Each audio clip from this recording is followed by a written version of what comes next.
Hello, guys. Close your eyes and imagine drifting back in time to a quiet evening in the late summer of 1347. You're sitting in the corner of a dimly lit tavern near a bustling port on the Italian coast. The air is warm and thick with the smell of spilled ale and wood smoke from the hearth. Outside, the sun has just set, and a hush falls over the narrow, winding streets. In the flickering candlelight, two weary merchants at a nearby table lean in close to each other. They speak in low, trembling whispers, and you overhear snatches of their conversation. They're talking about the plague, a mysterious sickness rumored to be spreading in distant lands. One man's voice quavers as he mentions a far-off port where the streets have gone silent, where ships arrived with their crews either dying or dead, and where not even the dogs are seen in the alleys anymore. The other merchant crosses himself nervously and glances around, as if even speaking of such things might summon the illness here. In the tavern's heavy stillness, you can feel a chill crawl up your spine. You realize that something terrible is approaching, something unlike anything these people have ever known. If you find comfort in these quiet journeys through the past, feel free to like and subscribe. It helps more than you know. Also, I'd love for you to share in the comments where you're watching from and what time it is there right now. It's always so interesting to see how far and wide these quiet moments reach. Thank you. Now, let's continue our journey, ever so gently. It is now mid-1348. Imagine dawn breaking over a once bustling city, perhaps Florence or Venice, or even London. The sky is gray and hazy. A thick morning quiet hangs in the cool air. Normally, by this hour, the streets would be stirring with life. Bakers pushing carts of fresh bread, shopkeepers unlatching their shutters, children chasing one another on the way to market. But this morning, an eerie stillness reigns. The market square stands empty. Stalls that should be brimming with fruits, fish, and bread are shuttered or abandoned. A few loose chickens peck at nothing in the dust, unaware that their coop's door was left open. A skinny dog trots down the lane, sniffing at silent doorsteps, searching for its master, who will never emerge. In the distance, church bells toll, not the joyful peal that marks a new day, but a slow, solitary bell that echoes like a funeral chant. It rings and then falls quiet, then rings again. You count the chimes under your breath, 1, 2, 3, and you realize each bell marks yet another soul lost. Normally, bells ring out the time of day, or call the faithful to prayer. Now they ring only for death, over and over, until even the living cringe at the sound. As you walk gently through a narrow lane, you notice house after house with shutters closed tight. Some have crude white crosses hastily painted on their doors, symbols that no one dare touch. Others have red markings or cloths draped above the threshold. These are the signs of plague within. Entire families are sealed inside, whether sick or not, by order of the city wardens. Nails and boards fix their doors shut from the outside, enforcing a 40-day quarantine that few inside are likely to survive. You step carefully. Your soft foot falls the only sound besides distant crows.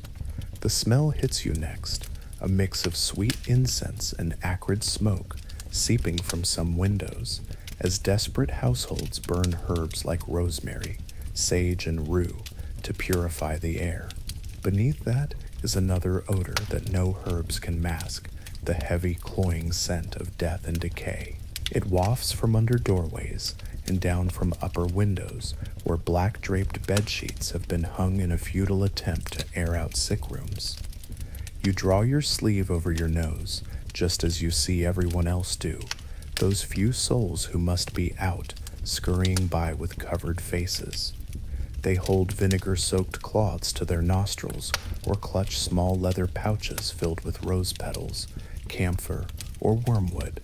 Anything to ward off the bad air that is believed to carry the plague. In this world, breath itself is feared. A whiff of the wrong smell, a hint of corruption in the air, and one might be doomed.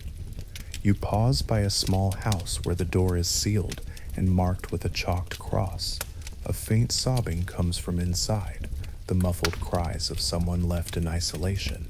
Neighbors shuffle past quickly, giving the place a wide berth, their eyes averted.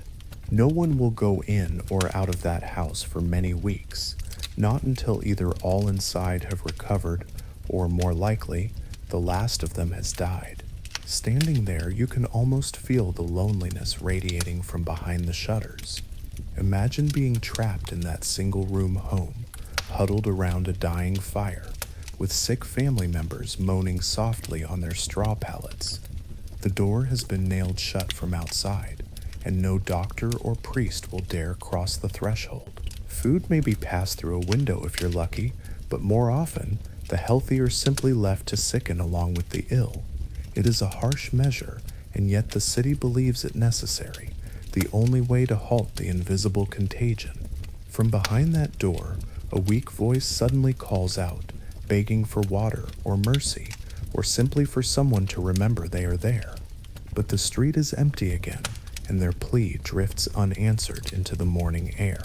By now, the plague has been raging for months, and fear has seeped into every aspect of daily life. First came the rumors, those frightened whispers in taverns and marketplaces that you heard months ago.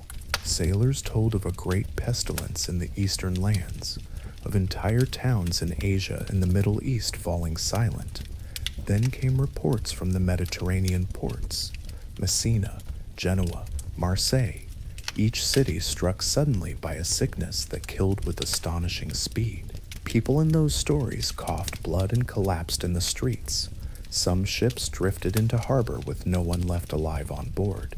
Many listeners refused to believe such tales at first. They sounded like wild exaggerations or punishment sent by God to far-off unbelievers. But soon, the rumors grew harder to dismiss. Letters arrived from distant relatives, brief, panicked notes describing sickness and despair, before those letters too stopped coming. By early 1348, the plague had made landfall in Italy and spread like wildfire. The people in this city watched in dread as it crept closer day by day, city by city, along the trade routes. The fear preceded the illness. Even before the first local case, everyone spoke of the great mortality, as they called it, with a mixture of disbelief and terror. When the plague finally reached this city, it did not announce itself with grand fanfare. It started quietly, almost innocently. Perhaps one late winter morning, a dock worker who had been unloading sacks of imported grain stumbled home with a pounding fever, or a merchant's wife in a fine house by the river woke up with a tender lump the size of a small egg in her groin. These were small signs, easily mistaken for common ailments. But within days, the truth could not be ignored. The dock worker's family fell ill one after another. The merchant's wife, normally rosy and energetic, became bedridden and delirious. Word spread quickly through the tightly knit neighborhoods. The plague is here. At first, city authorities tried to contain it quietly. Ordinances were hastily passed, drawing on desperate wisdom from other stricken towns. The gates were closed to outsiders, guards with spears turned away, weary travelers on the roads, telling them to keep moving, to seek shelter elsewhere. Trade slowed to a trickle. Any ship arriving from an infected port was held at anchor offshore, its crew forbidden to disembark for at least 30 or 40 days. It was a practice they called Trentino, 30 days of waiting to see if anyone aboard fell ill, later extended to Quarantino, 40 days, from which we get the word quarantine. In the harbor, you can just make out the silhouettes of galleys bobbing at anchor, their sails furled, their sailors stranded and anxious. Sometimes a small boat rows out to them with fresh water and food. Sometimes nothing comes at all, and hunger and thirst add to their misery. Within the city, the authorities also made extraordinary rules in hopes of stopping the contagion. They ordered bonfires lit in the squares, feeding them with aromatic woods and herbs to cleanse the foul air. Public gatherings were banned. The weekly markets, the feasts and saints' day processions, all were forbidden. The public bathhouses were closed, their doors padlocked, since it was thought that bath steam and sweaty bodies might spread illness. People were even fined for spitting or sneezing in public, as such things were feared to stir up poisoned air. In some cities, pigs were outlawed from the streets. Those ever-present urban scavengers were now seen as potential carriers of corruption. Stray dogs and cats were sometimes killed on sight by panicked townsfolk acting on rumors that animals might spread the disease. And above all, travel was restricted. No person from an infected area shall enter our town, declare the laws. No citizen shall go visit places where the plague rages. The city of Pistoia in Tuscany, for example, issued strict ordinances in May 1348. Nobody could bring used clothing or bedding into the city for fear they harbored contagion. Any such goods found were to be burned in the public square. They required that corpses be buried deep, at least 6 feet down, in wooden coffins nailed shut, so that no stench can issue forth. They even forbade the ringing of funeral bells, worried that the constant tolling would spread despair among the sick. Imagine that.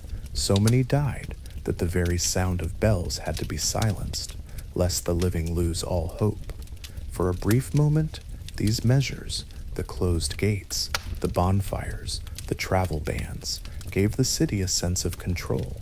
People clung to the hope that perhaps the plague might yet pass them by, that God's wrath might fall elsewhere. But it was a false hope. Within weeks, the sickness that began with one dock worker and one merchant's wife had infiltrated every quarter. By mid-year 1348, the plague was an invisible fog hanging over the entire city, respecting no wall or ordinance. All the measures and laws could not halt its spread, though perhaps they slowed it a little.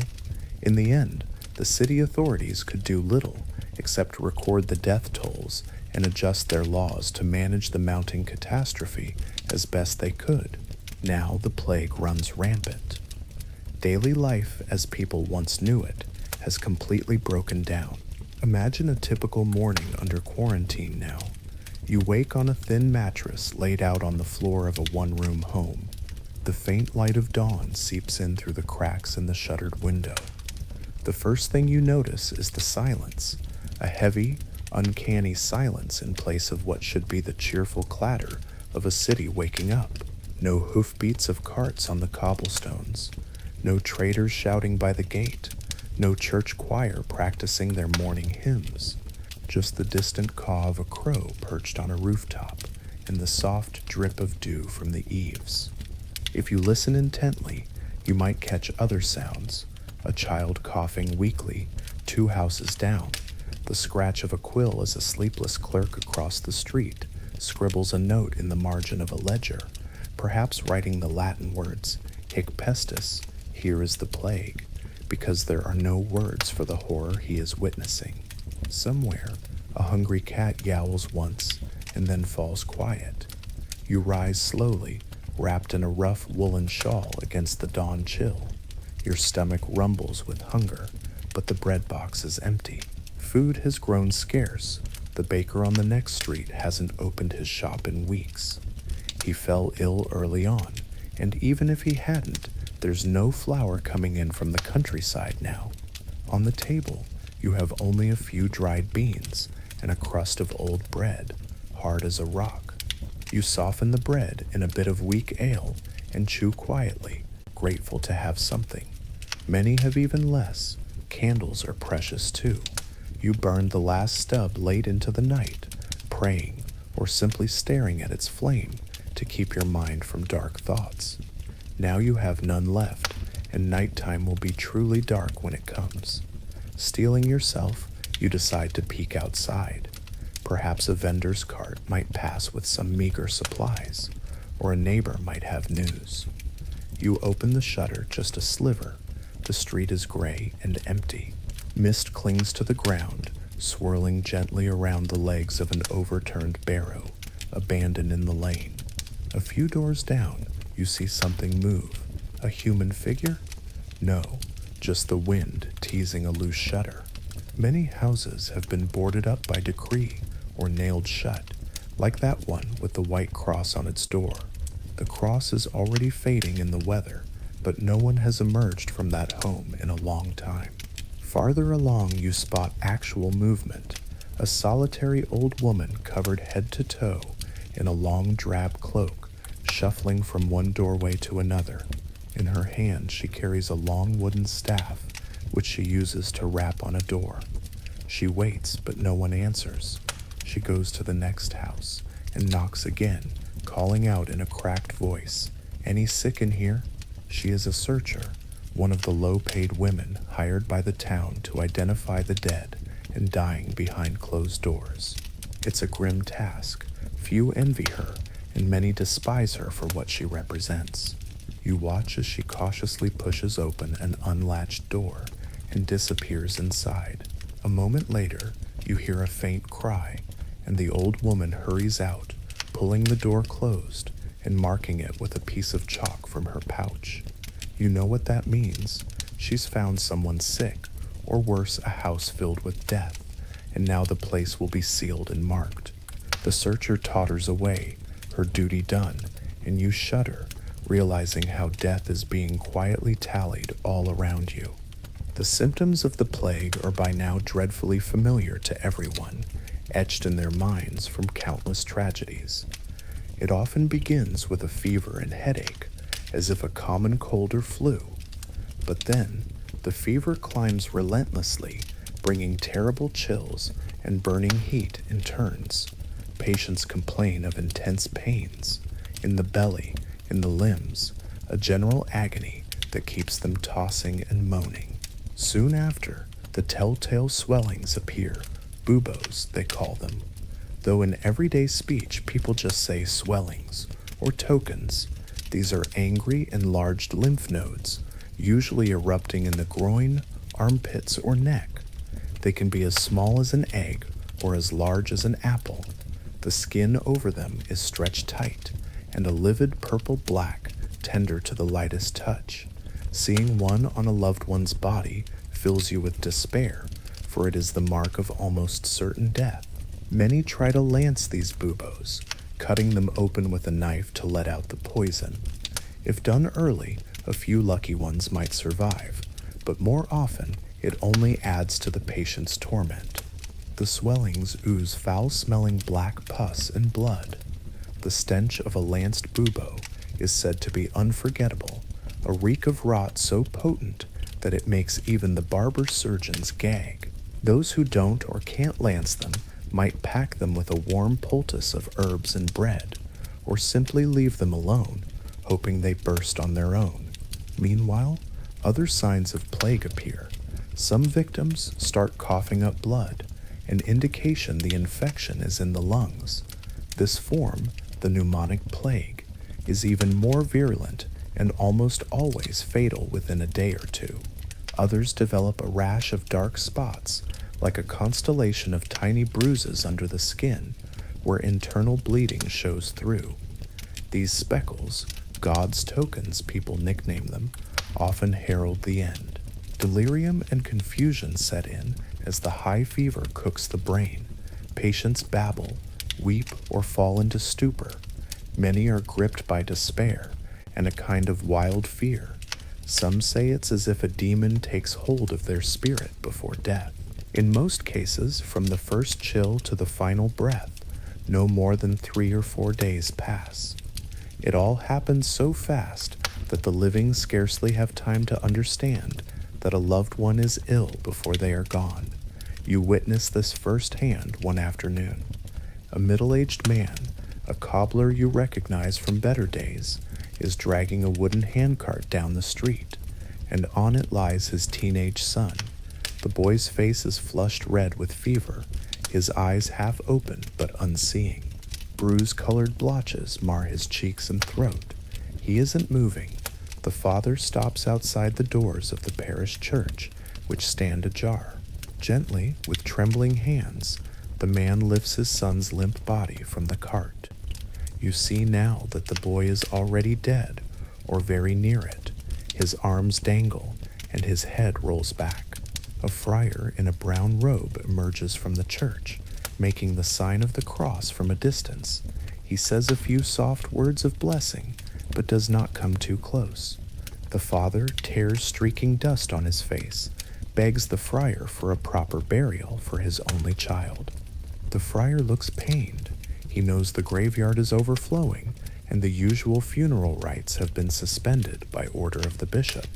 Still, he nods and motions the father to follow around back, toward where new pits are being dug. As they pass by, you catch the father's broken whisper. It happened so quickly.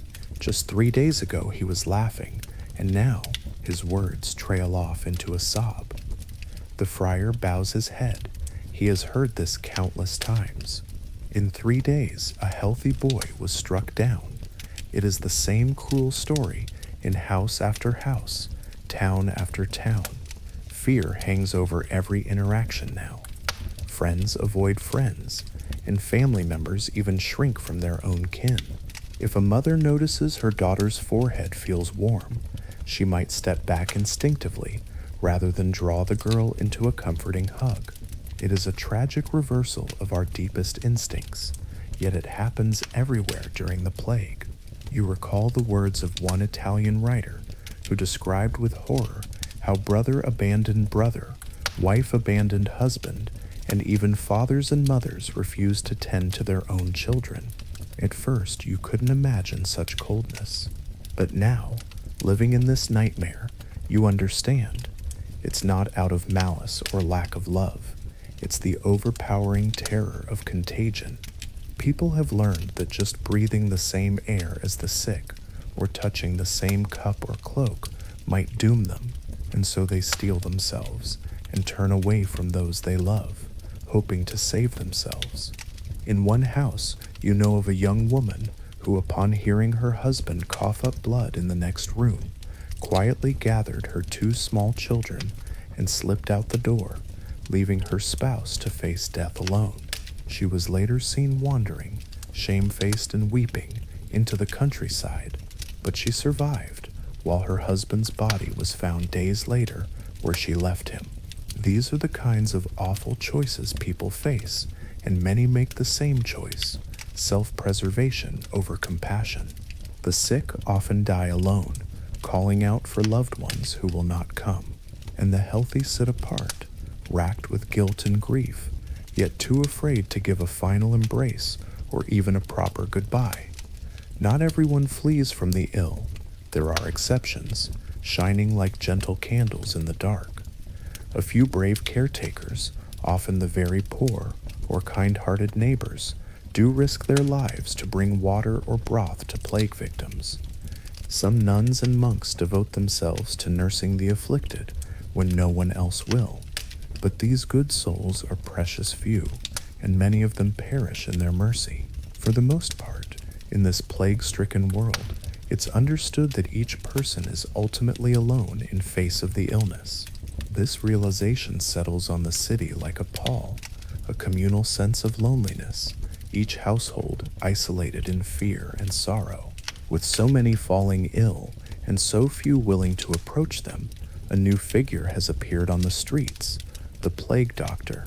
In some cities, the authorities have hired physicians or surgeons specifically to tend to plague victims, often foreigners or outsiders enticed by high pay. Picture one of these doctors making his rounds. He does not wear the spooky bird-beaked mask that later centuries will imagine. That elaborate costume, with its long-beaked nose stuffed with perfumes, won't appear until much later. Here and now in 1348, a plague doctor's garb is simpler, but still designed for protection as they understand it. He might don a long waxed cloak, a garment coated in wax or oil, so that miasmas, the bad air, will supposedly slide off it. He wears hooded head coverings, perhaps a scarf or piece of cloth soaked in aromatic vinegar wrapped around his nose and mouth. His eyes may be behind clear glass lenses fitted into the hood. Some early doctors did attempt a primitive form of eye protection.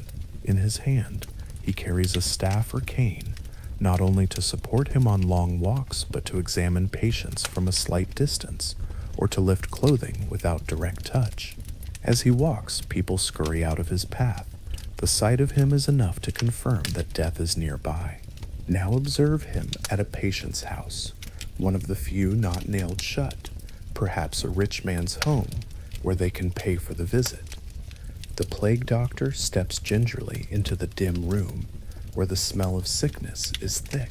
On the bed lies the patient, a man delirious with fever, a grotesquely swollen bubo bulging in his armpit. The doctor sets down his leather bag of medicines. First, he may try bloodletting, the age-old remedy for any imbalance. With a practiced motion, he uses a sharp lancet to open a vein in the patient's arm, letting dark blood flow into a bowl. The patient barely stirs. He is too weak. Next, the doctor might turn his attention to the bubo itself. Taking a heated knife, he swiftly lances the swelling, causing a gush of black, foul pus. The stench that fills the room is unbearable, but the doctor expected this. He believes the pus carries the poison out of the body. He wipes it away with linen soaked in vinegar, cleaning the wound as best he can.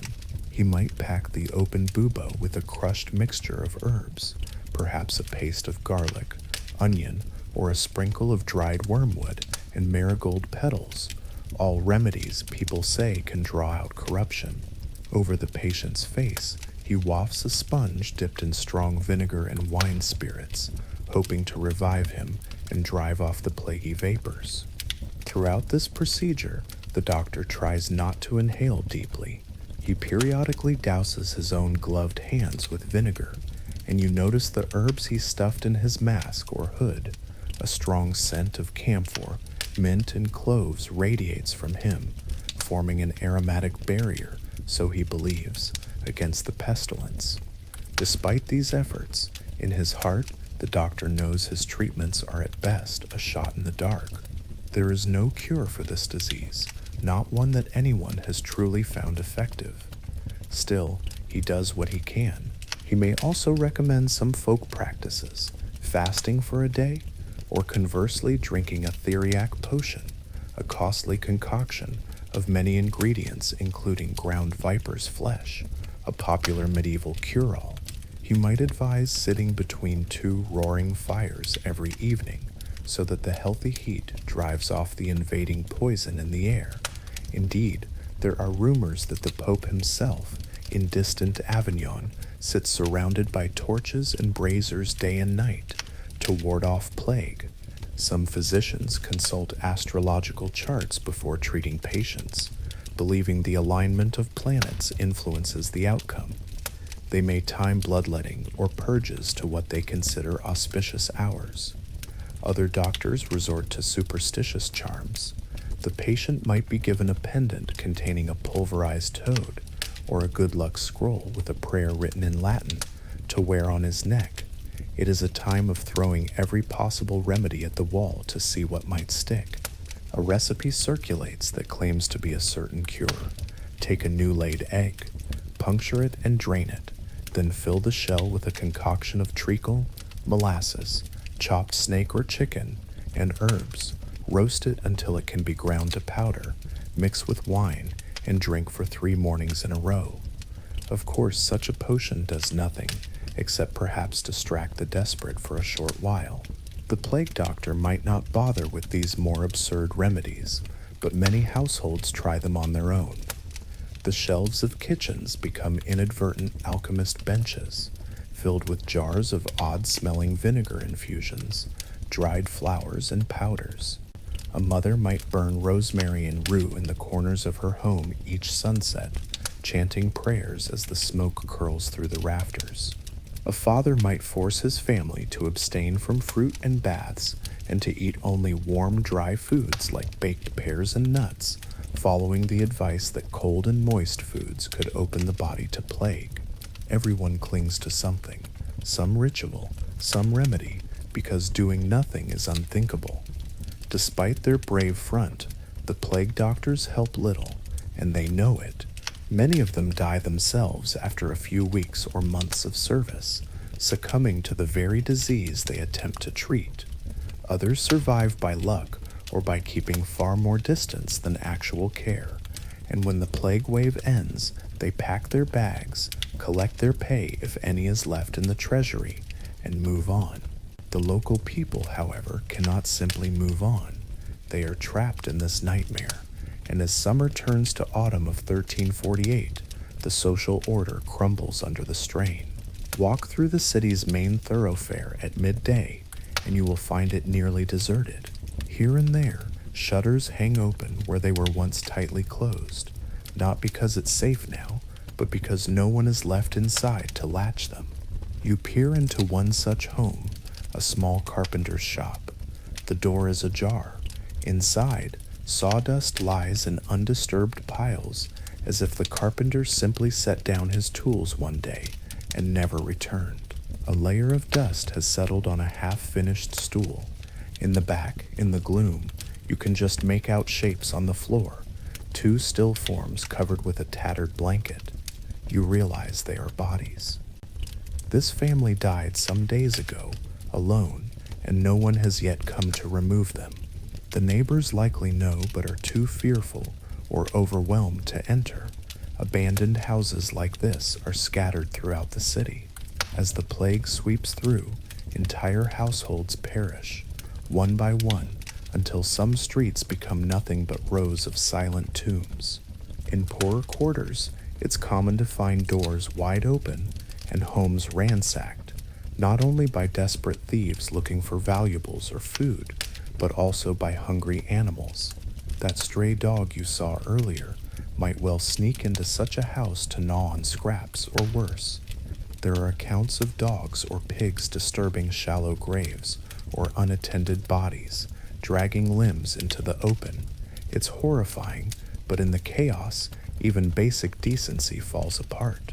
The few who remain alive shuffle through this ghost city with haunted eyes. Shops are closed, their owners either dead or fled. Bakers, millers, and butchers, the essential trades, are mostly gone, claimed by illness or unwilling to risk exposure. Those few still operating charge exorbitant prices, and why not? Money has lost much of its meaning. There are coins lying on counters in some places, left by people who died mid-purchase. Coins themselves scare people, since they pass through so many hands. Some now drop them in vinegar to wash them before use.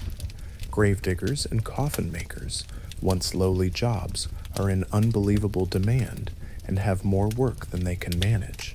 They, in turn, demand high fees to bury the dead, if there's even time to bury them individually at all. Some gravediggers become almost menacing figures, prowling around for bodies to claim and bury for payment, or extorting terrified relatives. Pay me 2 florins, and I'll make sure your mother has a proper grave, otherwise she goes in the pit. Such cruelty and opportunism thrive in this climate of desperation. Similarly, a few barber surgeons, the closest thing to general practitioners, aside from plague doctors, use the moment to raise their fees for bleeding or lancing. They know people are desperate enough to pay any price for a chance at survival. Bakers, if they still have flour, sometimes sell a loaf for its weight in silver. Candle makers run out of tallow and wax, and ordinary candles become precious luxuries, available only to the wealthy or the church. It is strange and unsettling how social roles invert. People who once had stable, humble jobs might now wield dangerous power. For instance, the barber who tends to infected boils with his razor might carry the disease from house to house without knowing. He could be inadvertently spreading death even as he profits from treating it. Some whisper that a greedy barber or bath attendant, upon realizing he's infected anyway, went mad and intentionally cut people with plague-tainted blades out of spite or misery. Truth and rumor blend in such times. These could be just cautionary tales told to children to keep them away from strangers. But trust has eroded so deeply that everyone eyes everyone else with suspicion. The bread you might buy, who baked it? Did they bake it with clean hands, or was sickness in their house? The water from the public well, is someone poisoning it? Wild conspiracies run rampant. People murmur that certain outsiders or minorities must have caused this, perhaps foreign merchants or traveling beggars, or in some regions they even accuse the Jewish communities, saying they poisoned wells or cast evil spells. These are horrible, baseless rumors born of fear and ignorance, yet they spread faster than the plague itself. In some towns, these whispers lead to unspeakable violence, panicked mobs rounding up innocent people, those who look different or who are simply strangers, and blaming them for the plague. There are reports from the Holy Roman Empire of entire Jewish neighborhoods being attacked and destroyed in 1349 because terrified survivors wanted someone tangible to punish for their immense suffering. Here in this city, perhaps there is a small enclave of foreigners or a disliked minority. If so, they live in terror, not just of the disease, but of their fellow man's wrath. Scapegoating becomes a psychological escape valve. It's easier for some to believe that a person or group has done this to them rather than accept that it's an invisible natural calamity beyond anyone's control. And so suspicion and hatred simmer alongside the plague, making the atmosphere even more poisonous. Day after day, the deaths continue, hundreds upon hundreds. Soon the city's normal burial practices are completely overwhelmed. At first, when only a few were dying, each deceased might have had the dignity of a coffin, a short funeral mass, and a grave in consecrated ground. But as the toll exploded, that became impossible. Carpenters couldn't build coffins fast enough, and coffins were reused or dispensed with entirely. The cemeteries filled up. All the neat rows of plots reached capacity.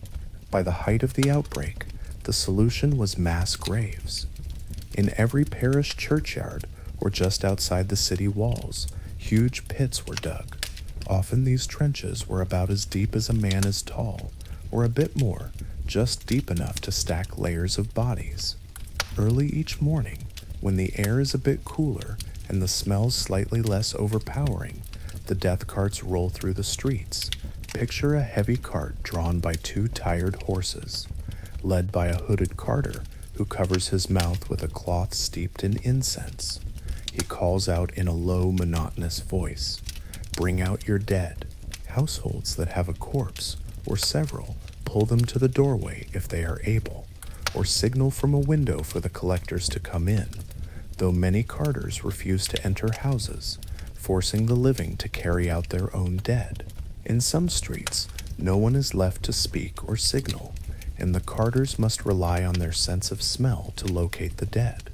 When they find a house with a strong odor of rot and no response to knocks, they break open the door, quickly retrieve the bodies inside, sometimes using hooks or ropes if they fear touching them, even through gloves, and haul them onto the cart. The sounds of these death carts are singular and grim. The creak of wheels under a growing weight, the occasional thud of a body as it's heaved onto the pile, the jangle of harnesses as the horses strain to pull their morbid cargo. Sometimes a carter rings a handbell to announce his approach, a tinny ring that in normal times heralded the rag picker or night watchman, but now it's a death knell on wheels. People peer from cracks in their shutters as the cart passes, then quickly draw back. On the cart you glimpse a tangle of limbs and open eyes. Men, women, children, wrapped in bedsheets or tablecloths if their families manage some modesty, or naked and hastily covered with straw if not. There is no time or manpower for individual coffins or processions with candles. Instead, the carter stops occasionally to allow a priest or monk accompanying the cart to offer a brief blessing over the bodies en masse. Often the clergy simply walk behind, murmuring continuous prayers, scarcely pausing as more corpses are added. The cart then trundles toward the edge of town where the mass grave waits. At one such pit on the outskirts, you see a group of silent figures gathered, perhaps a handful of surviving monks from the local monastery, doing their duty to the dead.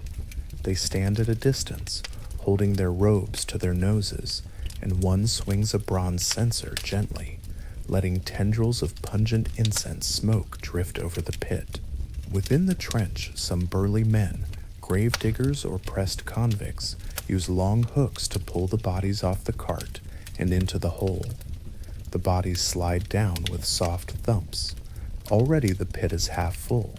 A layer of bodies in the bottom is covered lightly with a shovel's worth of dirt, and now more are being piled on top, like layers of lasagne, as one Florentine chronicler grimly described it.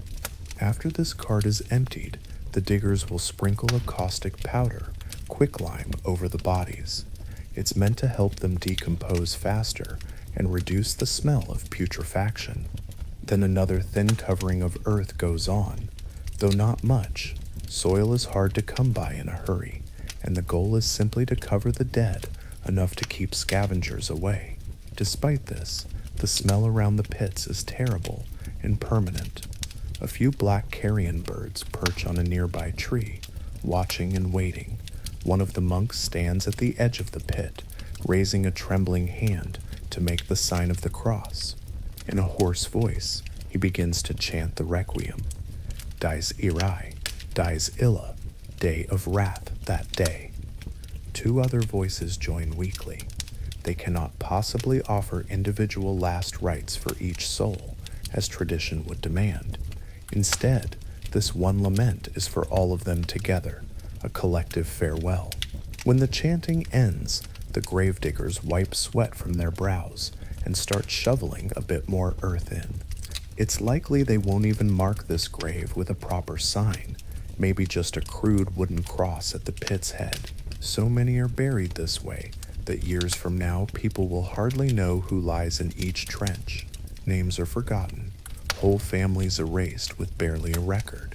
In some parish death registers, a scribe will simply write hic pestis, here was the plague, across the year 1348 and 1349, indicating that normal record-keeping broke down.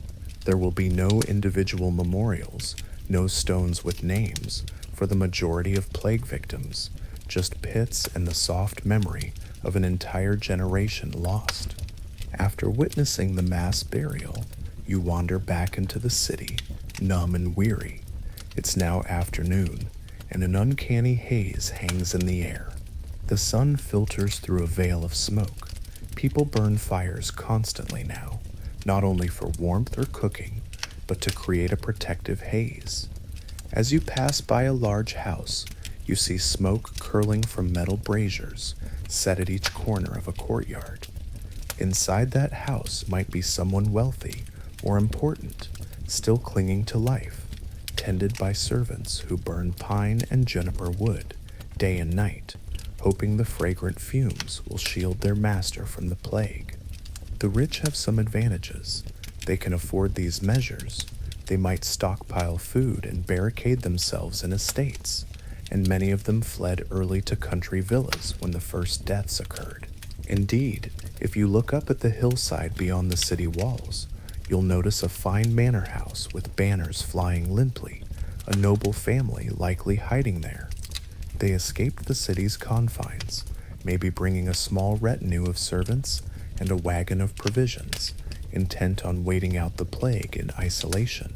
Little do they realize that the plague travels with people. One sick servant or a flea in the baggage could spell disaster even in that rural refuge. Many such attempts at escape end tragically, with entire households dying in splendid isolation. Still, some succeed. Behind closed gatehouses, certain lords and ladies shut themselves away months ago, refusing any visitor, living on salted meats and wine in their own little quarantined worlds. Occasionally at night, From those estates, you might hear faint sounds of music or laughter, the nobles distracting themselves with feasts and songs, pretending the world isn't falling apart outside their walls. In the famous book Decameron, a group of young aristocrats do just that. They leave plague-stricken Florence to spend time in the countryside, telling stories and reveling in each other's company, while the city's poor die by the thousands. Such a tale may be fictional, but it reflects reality for some, the divide between those who can leave and those who cannot. Within the city, those who remain try to cope in different ways. Public order has largely vanished. The city watch is reduced. Many guards are dead or ill, and others simply abandon their posts. After all, what good is manning the walls when the enemy is already inside, microscopic and lethal?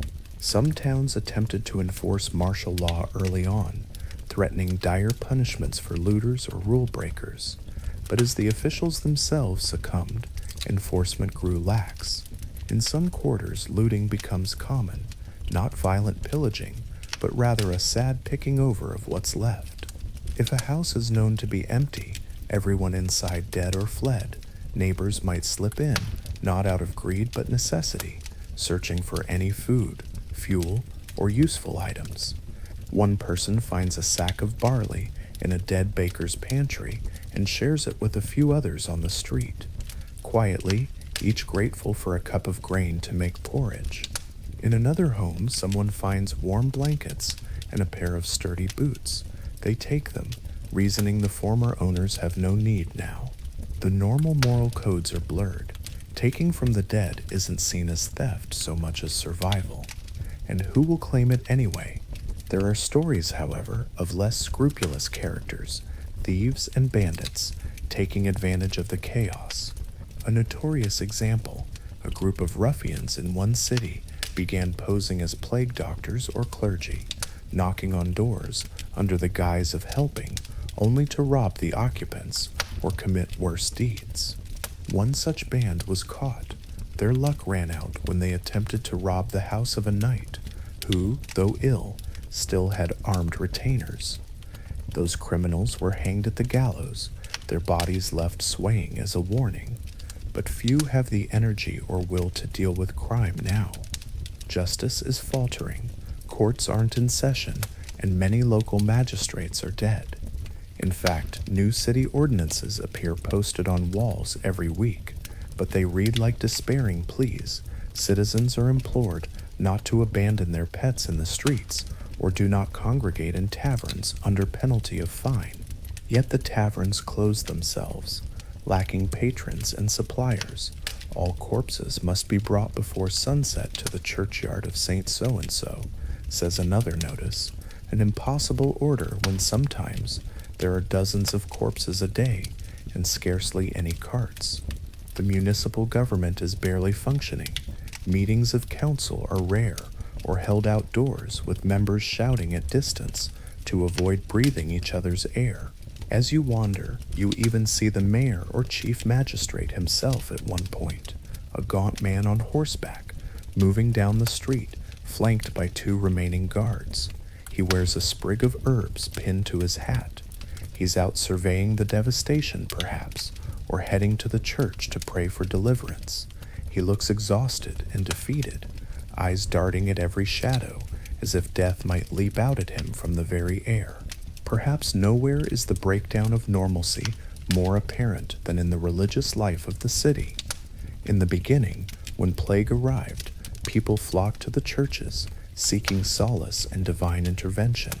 Processions were held, long lines of penitents carrying candles and relics, praying fervently for God to spare them.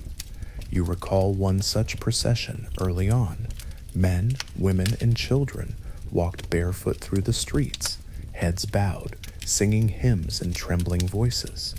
They carried banners depicting the Virgin Mary and saints, and some even dragged heavy iron chains as acts of penance. A few months later, those voices have been silenced or moved elsewhere. Now, a new kind of procession sometimes comes through town, the flagellants. You hear them before you see them, a low chanting that sounds almost like a dirge. Turning a corner, you step back quickly to press against a wall as they pass. Here are hundreds of flagellant pilgrims, barefoot, wearing nothing on their upper bodies except loose white robes or cloth around the waist. Each has a hood or cloth cap marked with a red cross on front and back. They walk slowly in a single file. Every so often, at a signal from their leader, they form a circle in a square and begin their ritual. They sing a Latin hymn, rough voices, many in local accents, but all earnest. Then, at once they start whipping themselves. Each man wields a flagellum, a whip with 3 tails, each tail knotted and sometimes tipped with a sharp iron spike. With a practiced motion, they swing the flails over their shoulders and strike their bare backs in unison. The sound is shocking, a wet smack of leather and metal on flesh over and over. They chant Kyrie eleison, Christ eleison, Lord have mercy, Christ have mercy. As they do this, you see their backs quickly turn red, then slick with blood. Some have obviously done this repeatedly. Their skin is crisscrossed with old wounds and fresh cuts. The crowd of remaining townsfolk gathers at a distance to watch. Some weep or fall to their knees, believing these flagellants might be their last hope to appease God's wrath. The flagellants cry out between strokes, urging everyone to repent of their sins. They blame the plague on the wickedness of the world, on greed, on blasphemy, on the excesses of the times. A few voices in their ranks rail specifically. One man shouts that women's vanity and immodesty have brought God's punishment. Another yells about gamblers and drunkards incurring divine wrath. Their zeal is terrifying and pitiful at once. After a quarter of an hour of scourging, the leader raises a wooden cross, and they stop. They are sweating, panting, their blood dripping onto the cobbles. But their faces, those you can see under the hoods, look strangely serene, as if they truly believe they are saving the world with each lash. The procession reforms, and they march onward to the next town, leaving droplets of blood in their wake. Whether their extreme penance has any effect or not, you cannot tell. The plague rages on regardless.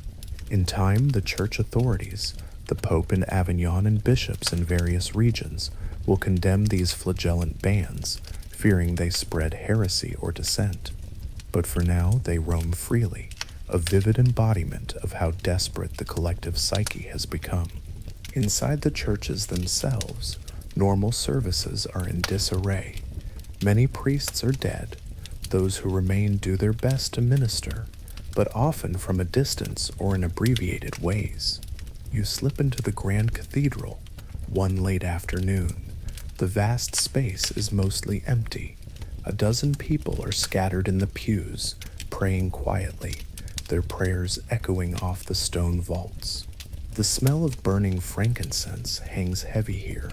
Clergy burn it constantly to mask the odor of death, and as a symbol of prayers rising to heaven. At the far end, near the altar, you see something poignant, rows of coffins or wrapped bodies laid out, far more than usual for a single day's funerals. A weary-looking priest in a stained surplice stands before them, reciting a mass for the dead. But he moves quickly through the ritual, and there are no personalized sermons or eulogies. How could there be, when often there's not even family present? One woman in black stands near a small shrouded bundle, perhaps the body of her child, and she sobs softly into a handkerchief. The priest extends his hands and gives a general absolution, a last rite, in bulk as it were, because he cannot possibly perform individual last rites for each soul in these times. In fact, the bishop of this diocese, following guidance from the Pope, has granted a special decree. Anyone who dies of the plague is granted forgiveness of sins as if they had received full last rites, even if no priest was there at the moment of death. It's an extraordinary measure born of necessity and compassion, the Church adjusting its own rules in the face of a catastrophe. The Pope, Clement VI has also authorized that the healthy can confess to one another if no priest is available, so people's souls won't be entirely neglected. These changes hint at how overwhelmed the clergy are, yet, even in their exhaustion, priests and monks are not immune to human failing. Many have bravely administered sacraments to the dying early in the plague, and as a result, many priests died in the first wave, having caught the illness from those they comforted. This has led to a dire shortage of clergy. In some areas, the church has had to recruit hurriedly ordained replacements, sometimes plucking men of little learning or questionable morals to fill the void. Some priests, to their shame, have refused to come near parishioners at all once the danger became clear. Parishioners tell bitterly of ringing the rectory bell to get a priest for a dying relative, only to receive no answer. The priest perhaps having barricaded himself inside, or outright fled to the countryside. So faith itself is tested. Some of the devout feel abandoned, not just by God, but by his ministers on earth. Others, however, understand that priests are only human and fear death too. Indeed, the high mortality among the clergy, as high as 1 in 2 in some areas, shows that many did their duty until they could no longer. Religious explanations for the plague abound. Sermons in early days blamed the sins of the people, too much worldly pleasure, too much vanity, greed, lechery. One friar thundered that the plague was sent because of women's elaborate fashions, the low-cut gowns and jeweled headdresses, inciting lust and pride. Another claimed it was because merchants cheated customers and the poor were not cared for. Yet another suggested the alignment of the planets. Saturn, Jupiter, and Mars had created a corrupt atmosphere as a divine portent. In the face of so much death, many people swing between extremes of piety and fatalism. Some have lost their faith entirely. How could a loving God permit this? They stop praying, seeing no point, and some even indulge in what pleasures they can snatch, that eat, drink, and be merry attitude whispered about, a hollow, desperate kind of merriment. Others double down on their faith like never before. You see evidence of this in the cathedral, piles of candles at the foot of the statue of the Virgin Mary, far more than usual, left by supplicants begging for her intercession. Little scraps of parchment are tucked in crevices of the altar, hastily scrawled prayers such as Sancta Maria, Protege nos, Holy Mary, protect us, or Deus miserere mei, God have mercy on me. These notes are anonymous voices of pain, left by those who perhaps had no one else to hear their confession or prayer. One evening, as dusk falls, you find yourself crossing a small square near a parish church. A soft rain begins to patter, clearing the air slightly. In the center of the square stands a lone figure, a man in plain woolen clothes, barefoot on the wet cobbles. His face is lifted to the darkening sky, and at first you think he might be mad. But then you realize he's praying aloud, and his words float to you. He is apologizing to God. We have sinned. We have been proud, avaricious, unfaithful. Have mercy. Have mercy, he repeats, voice breaking. He then kneels and begins to whip himself with a small scourge, much like the flagellants but alone. After a few lashes, he stops, trembling, and simply stays there on his knees in the rain. This solitary penitent is one of countless who now seek meaning or redemption in self-punishment and prayer. It's a heartbreaking sight, yet oddly peaceful in the quiet rain. You realize that beyond the physical devastation, the plague is causing a profound spiritual crisis. People are trying to comprehend whether this is truly God's wrath, a test, or just inexplicable fate. Some say it's the end of days, the apocalypse foretold. Certainly it feels like the end of the world to many who see their communities collapsing. With the dwindling of population, daily life rhythms blur. Time itself seems to pause or lose meaning. At first, the plague hit so swiftly that people lost track of days in the chaos of caring for sick and burying dead. Now, after months of this, the survivors live in a kind of suspended animation. The calendar of church feasts and markets, the normal way medieval people mark time, has been disrupted. Easter came and went with no grand celebration, just a few hushed masses. The summer festival of the local patron saint was canceled entirely. It's as though 1348 is a cursed year out of time, one long nightmare that nobody can wake from. People even say that seasons don't feel the same. Certainly the usual bustle of harvest in the fall was missing because fields lay untended, and much of the harvest rotted.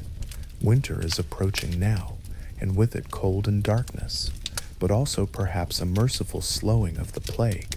Some hope that the colder weather might dampen the spread. Those few who keep diaries or chronicles scratch entries like plague continues without abating, and then nothing more for weeks, as if nothing notable can be said besides that the plague still rages. Children, especially, feel this distortion of time. With no school or church services, they drift aimlessly if they are fortunate enough to be well. You see a small boy one morning sitting on a step, quietly counting on his fingers as the bells toll yet again. He's counting the number of bell tolls, perhaps to know how many died that day, or simply to make a game of it so it frightens him less. When he notices you, he doesn't run or smile, he just stares with a solemn, too-old expression. Many children have learned to be silent and still, to not draw attention. They play no noisy games in the street. Laughter has nearly disappeared. They have seen things no child should see. An orphaned girl of maybe 5 years sits with her back against a wall, clutching a rag doll. She isn't crying. Perhaps she's cried out all her tears. She just gazes at the doll and occasionally at the sky, as though waiting patiently for someone to come and tell her what to do. But no one comes. There are so many orphans now that the church and guilds can't even organize shelter for all. Older children fend for themselves or wander to the countryside looking for relatives. Younger ones sometimes simply curl up next to the bodies of their parents and never rise again, joining them in death from hunger or illness. It's an unspeakable tragedy, so quietly pervasive that it almost goes unnoticed amid the larger catastrophe. And what of the countryside beyond the city walls? Initially, the villages watched in fear as news of the plague in cities reached them. Some places tried to bar travelers. You might recall approaching a village where armed men at the entry road leveled spears at you until they saw you were alone and apparently healthy. Many villages set up makeshift roadblocks, carts overturned, or logs across lanes, and posted a few locals to turn away strangers. But isolation can only protect you so long. The plague had a way of finding nearly every community. Sometimes it came with a fleeing family from the city, seeking refuge with relatives. They arrived pale and exhausted, maybe seeming healthy at first, only to fall ill days later, having brought the pestilence with them. Other times it came via merchants, or even the mail, a bundle of cloth delivered from a nearby town, carrying unseen fleas in its folds, or simply through the regular trade of agricultural goods. Villagers still needed salt, iron tools, or to sell their grain, and in those transactions the disease could hitchhike along. There are tales of isolated hamlets high in the mountains that knew nothing until a peddler arrived one day, only to collapse with fever. Within weeks, the entire hamlet was gone, as if swallowed by the earth. In the rural areas, there are no mass graves because the population is sparse.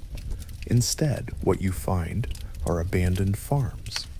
As you travel out of the city one day, perhaps hoping the air will be cleaner and safer outside the crowded town, you pass through farmland lying eerily still. The wheat fields, which should have been harvested, still stand half-reaped, the stalks now rotten and flattened by weather. Oxen wander unattended, still yoked to carts that never finish their journey. In one pasture, a flock of sheep grazes without a shepherd, their wool overgrown and dirty. The shepherd might be that corpse you saw by a hedgerow a mile back, clutching a rusted sheep bell in his hand. No one buried him. He died alone under a tree.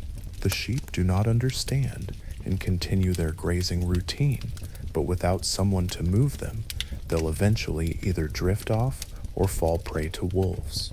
You pass a village crossroads where the well bucket hangs broken, swinging in the wind. Doors to cottages are open or off their hinges.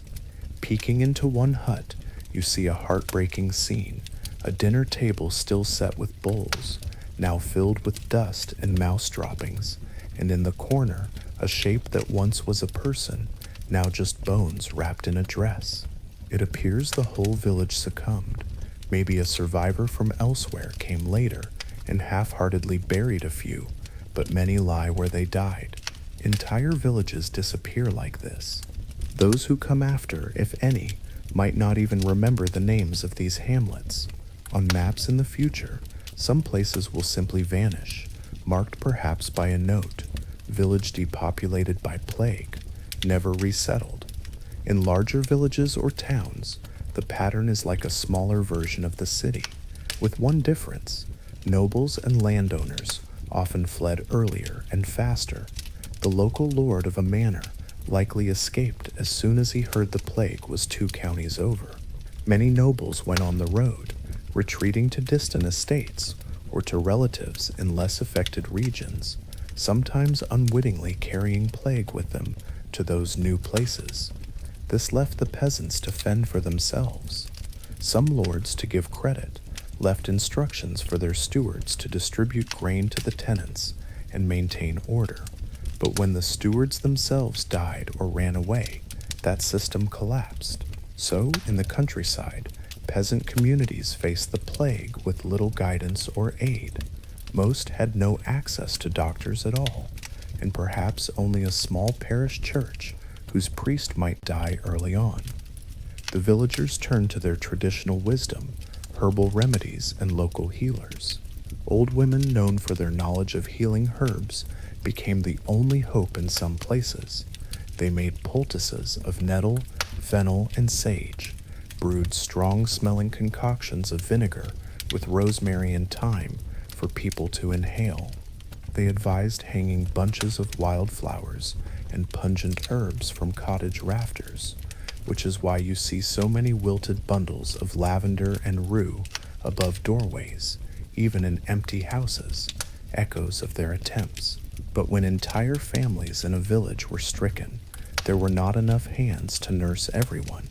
The healthy, if they could, buried the dead in their gardens or a corner of the churchyard, quickly and quietly, often without coffins or prayers if no priest was present, and then they waited in dread to see if they would be next. One image will forever stay with you. In the rolling countryside outside a plague-wasted village, on a gentle hill, a rusty plow stands abandoned, still attached to a pair of oxen that have not been unyoked. The oxen are grazing idly, and just beyond them, lying in the furrow, is the plowman. He collapsed mid-work, whether from plague or exhaustion or heartache, after losing his family, you don't know. He lies face down in the earth he was tilling, as if sleeping. Birds flutter around, undisturbed. It's a scene of utter desolation and stillness. No one came to help or to finish the plowing. The field will remain half-tilled, and likely no seed will be sown this season. Multiply that by thousands of farms, and you grasp how the food supply crumbles.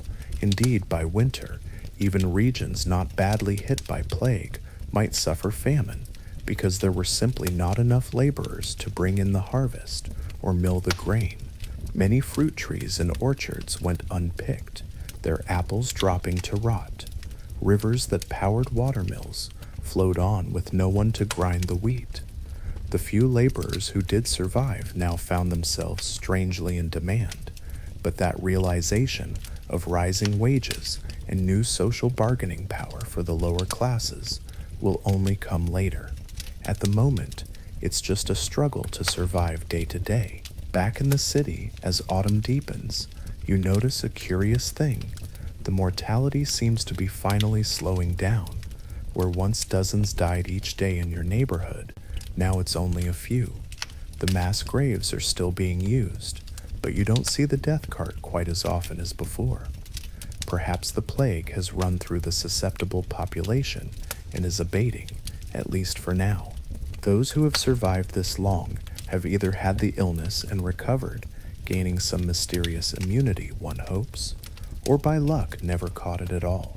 As the numbers of the living and immune gradually begin to exceed the dying, a tentative sense of relief starts to take root.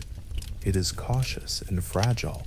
No one dares celebrate openly, not yet. But you overhear snippets of conversation at the bakery, which finally reopened because a new baker moved in from another region to take over the shop. Two customers, standing apart, quietly remark that the air feels cleaner this week, and I haven't heard a new case on our street in many days. One crosses himself and quickly adds, "God willing, it is over." The other just nods, eyes closed, as if afraid any talk of it might jinx the outcome. The city is scarred beyond recognition. Perhaps half or more of its people are gone. Entire professions are decimated. But humans are resilient in their own subdued way. Survivors begin to emerge into the pale autumn sunlight like blinking ghosts. They are thinner, warier, and many are in deep mourning, yet they lived. They stand in the doorways, looking at each other with cautious smiles that don't quite reach the eyes. "You're still here?" they ask one another in disbelief. Neighbors who perhaps never spoke much before now embrace carefully at first, then warmly when no ill comes of it, in the shared bond of having come through this ordeal. There is a sense that those who remain are family now. A man who lost all his children sees a ragged orphan girl playing in the street and invites her into his home, quietly deciding to raise her as his own. A widow and a widower, both in their 30s, meet while tending graves and form a wordless understanding that life is short and they need not be alone. Community ties begin to knit back together, though altered and in many cases sadder. The city leaders, whatever is left of the council, slowly try to restart normal civic life. They issue proclamations about cleaning the streets, now littered with refuse from neglect and bones of animals. They arrange crews, often criminals spared execution, in exchange for this work, to collect the remaining corpses from houses and alleys, so that the stench will diminish. Lime is spread liberally, in cellars and along canals, to counteract the rot. Houses that were marked and sealed are cautiously reopened if anyone inside survived, or fumigated and aired out if all occupants died. One order has carpenters tearing down the plague boards and crosses from doors, a symbolic gesture that the worst is past. But people still eye those houses with dread and may avoid moving into them for a long time, believing the very walls might be tainted. Winter of 1348-49 is cold and bleak, but quieter in terms of sickness. By now, the plague's first wave in this area has largely burned out. People are still dying, but not in the devastating numbers of the summer.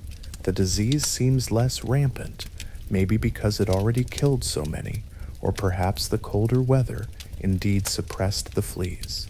The survivors try to resume some occupations. Shops reopen one by one, a new face behind the tailor's counter. The old tailor died, but his apprentice now takes up the needle. A butcher selling meat again, although many livestock have perished from lack of care. The church bell rings for Sunday Mass, not just for funerals, and the first time it does so, people weep openly in the streets, out of sheer relief to hear a normal sound. At that Mass, the priest, a young fellow hastily ordained to replace the one who died, gives a simple sermon about gratitude and remembrance. Everyone wears mourning clothes, and many pews are conspicuously empty, but they pray together. A shaky, heartfelt Te Deum, a hymn of thanks, rises in the church. Voices of all 6 or 7 languages present, all classes, merged into one trembling chorus. It is perhaps the first moment of real hope the community has felt. Yet, normalcy returns slowly, fearfully, uncertainly. People flinch at any mention of illness. If someone coughs from a simple winter chill, those nearby still tense up. They have learned too well to fear any sign. It will take a long time for that reflex to fade. For some, it never will. There is also the psychological aftermath. Many who lived through this carry a heavy burden of grief. Almost everyone lost a family member, a friend, a neighbor. Entire households are gone, leaving 1 or 2 survivors grappling with why they were spared when all others perished. There is survivor's guilt. An older brother wonders why he didn't fall ill, but saw his younger siblings die. A wife who nursed her husband and children without catching the disease feels both blessed and cursed to live on alone. People don't speak much of these feelings aloud. They simply go about the tasks of burying the last dead, cleaning their homes, and trying to rebuild. Many decide never to speak in detail of the plague time again. It's too painful, and indeed in later years, you'll notice a curious silence in letters and stories. They refer to it obliquely as that time of pestilence or the great mortality, but seldom share personal accounts. It's as if they collectively wish to bury the memories along with the bodies. Before it fades entirely from conscious talk, however, some do record what happened. Chroniclers and notaries make notes of how many died. A Florentine chronicler writes that Florence lost over half its people and that bodies were buried like cargo on a ship. In Siena, one Agnolo di Tura records that he buried his 5 children with his own hands and that so many died that all believed it was the end of the world. These writings are brief, stunned. A monk in Ireland, Friar John Klyn, famously ends his annals in 1349 by writing that he is waiting among the dead for death to come to him, and he leaves a blank page for someone else to continue, if anyone survives. We know someone later appended a note in another hand. It seems the author died, implying Klyn himself probably succumbed after writing those poignant lines. In certain monastery margins, you indeed find scrawled phrases like, "and then came the pestilence," and nothing more for that year. Future generations will look at those gaps and shudder, realizing that even the duty of record-keeping faltered before the catastrophe. Years go by, and the plague does recede, but it is not truly gone. The Black Death isn't a one-time visitor. It will come back in waves. The initial wave of 1347-1352 is the most lethal, but in 1361 there is another outbreak, often called the Children's Plague, because it seemed to kill many who were infants or small children during the first one, and thus had no immunity. That one, mercifully, is less widespread but still awful. Then again in the 1370s and periodically every decade or two. Each time, people react with similar fear, though perhaps a bit more resigned and less panicked as they have some collective memory of survival. But nothing will quite match the shock and apocalyptic feel of that first onslaught. For those who lived through 1348, it remains the dividing line of their lives. Before, there was one world, more naive perhaps, more bustling, a world of stable order and familiar comforts. After, there is a different world, profoundly altered by loss and experience. The social order, in time, will shift because of the plague. There will be so few laborers that peasants can demand better terms. The rigid feudal hold will loosen ever so slightly. Some survivors will find themselves inheriting property from multiple dead relatives, suddenly propelled to different stations in life. For example, an ordinary craftsman might find he's now heir to a cousin's farmland because the cousin's line was wiped out. Town populations will fill back in with newcomers from elsewhere. Many cities will offer citizenship and tax breaks to people willing to move there to repopulate. But in these immediate moments as the plague ebbs, such future developments are unknown. All people feel is a tentative relief and deep sorrow mixed together. The city government sponsors a special requiem mass for all plague victims once it's clear the worst is over. In the main cathedral, black drapes cover the altar as the names of prominent citizens who died are read aloud. But of course, tens of thousands of ordinary people have no one to read their names except in the silence of private hearts. The bishop, if he's still alive, or maybe an archdeacon if not, leads a procession afterward to the biggest plague pit outside town. A large wooden cross is erected there as a memorial. Monks file around the pit, swinging incense and chanting psalms for the dead. A few survivors brave their lingering fear to attend, standing at a distance. One elderly woman, perhaps she lost all her family, approaches the edge of the pit, tosses in a handful of wild flowers, and whispers goodbye to her loved ones. These simple acts are all the funeral many ever receive. Seasons turn, and eventually spring comes again, the spring of 1349. It's been roughly a year since plague first showed itself here. The fields are greening, and nature is oblivious to human suffering. Wild flowers bloom among the tombstones and on the mounds of the plague pits. The air is sweet with spring rain, and the scent of turned earth as farmers, what few remain, try to plow again. Life, in its stubborn way, resumes. Children orphaned by the plague learn to laugh and play once more, albeit in a changed community. People marry. There's actually a surge of weddings as widows and widowers seek companionship and as young people seize the chance of life. Babies are born, the first of a new post-plague generation, bringing a fragile hope. Still, a quiet melancholy persists in survivors. On faces in the marketplace, you see a faraway look now and then, perhaps someone pausing as they hand over coins, remembering the friend who used to stand at their side bargaining, or a butcher staring at his knife, recalling how he was drafted to help cut up carcasses of plague victims for easier burial when things were dire. The memory is heavy. Many simply refuse to speak of their lost ones because it hurts too much.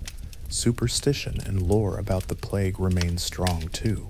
Some blame wandering miasmas under certain unlucky stars. So to this day, folks scan the heavens warily, connecting a bright comet or an eclipse with the plague year and dreading its return. Others hold on to scapegoats.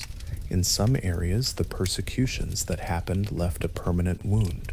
For example, if a community expelled or harmed a minority group during the plague, even after it ends, that community might never see those people return, their presence erased. Some villages will forever have an empty quarter where Jewish families or other outsiders once lived, now gone due to fear and violence. These dark human stains are part of the plague's legacy too, seldom proudly recalled, but not entirely forgotten. As you reflect on everything you've seen, the rumors, the quarantines, the silence of the cities, the doctors in their primitive gear, the sounds and smells and human reactions, you come to a simple realization about this time. No amount of imagination or historical learning can truly convey the depth of what it felt like to live through the Black Death. The people themselves struggle to articulate it. One famed writer, Petrarch, wrote a letter imagining future generations reading about the plague and not believing it, thinking it a fable because it was so awful. He himself lost his beloved Laura to the pestilence and lamented that, "O happy future people, who will not know this sorrow and will look upon us as if on a story." And indeed, Centuries on, many will find it hard to comprehend fully. But you, having walked in this quiet dream through 1348's horrors, have a sense now of why you wouldn't last a day in that world. Not because modern people are weaker, but because the sheer relentless onslaught of fear, death, and heartbreak would test anyone's endurance to the breaking point. Now, as our journey comes to a close, imagine one more scene. It's mid-1350, a couple of years after the worst, in a small town that was nearly wiped out. A handful of survivors gather under the summer sky. They stand in what used to be their busy main street, now overgrown at the edges with grass and wildflowers pushing through the cracks. They've come together to celebrate a modest feast of Thanksgiving, not a church-ordained holiday, just an agreed day among themselves to mark that they are still here. There's bread, coarse but fresh, from the new grain of this spring's sowing, a little wine watered down from last year's grapes that a few youths managed to harvest, and some cheese. They light a bonfire as dusk approaches. The faces around the fire are a mix of ages and backgrounds. A few children chasing each other quietly, a couple of former rival merchants now sitting side by side, a once arrogant young noble who has learned to plow his own fields since his servants died, resting next to an old peasant woman who ended up helping nurse him through illness. The fire crackles and sends orange sparks into the twilight. For the first time in a long while, someone begins to sing, a gentle, wordless hum that evolves into a local folk song. One by one, others join in softly. The song is not particularly joyful, but it is peaceful, carrying notes of sorrow and perseverance. As the stars emerge overhead, they all fall silent and simply look at the sky. The Milky Way glimmers above, the same sky that looked down on the horror, now looking down on these few living souls. In that moment, there's an understanding among them that life continues, quietly, stubbornly. The fields will turn green again, children will grow, stories will be told, and those lost will be remembered in prayers and in the changes left behind. You gently open your eyes now, coming back to the present. The world you live in today has its own trials, but nothing quite like that nightmare year of the Black Death. Perhaps you feel gratitude, perhaps a touch of lingering sadness for those long gone. The story you've witnessed is sobering and somber, a slow, honest look at one of history's darkest chapters, experienced in hushed tones, as if in a dream. If you've made it this far, thank you for listening and feeling this past with me. Take a deep breath of the air around you, safe and clean, and as you return to your own time, carry with you the gentle reminder of those quiet heroes of endurance from 1348. Even in the face of unimaginable loss, they found ways to keep hope flickering, a candle in a jar on a windowsill, a prayer in the margins of a book, a handful of herbs hung above a door, a song around a fire. We remember them in these small details. Sleep now, knowing that the storm of that plague year eventually passed. The night ended, and morning came again, as it always does. And so, with a heart both heavy and hopeful, we bid good night to those souls, and to you, dear listener. Rest well, and be at peace. The worst has passed, and the dawn will come.